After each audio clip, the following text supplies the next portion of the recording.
Hello everyone and welcome to Crazy Town. I am your mayor, Minister Danielle K. Anderson, and here we talk about spirituality, self-improvement, and stuff I like. In this video we continue our study of Cartomancy with the Nine of Hearts. In this system, the Nine of Hearts is called the Wisher. This card is all about the desire and expression of love on a deep level. For example, it can speak to an individual who has a loving, compassionate, and altruistic personality. And a love reading for a single person shows desire for companionship with someone who they can share their love with.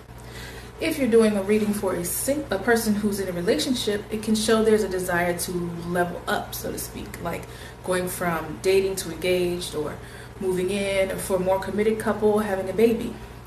But if these feelings are one-sided, the Nine of Hearts can signal the relationship may be coming to an end. That is all for this lesson in Cartomancy. I hope you've enjoyed it. If so, make sure to give this video a like and comment down below, especially if you have any questions. If you're brand new to Crazy Town, you can become a citizen by subscribing, and make sure to click the bell icon to be notified when the next video comes out.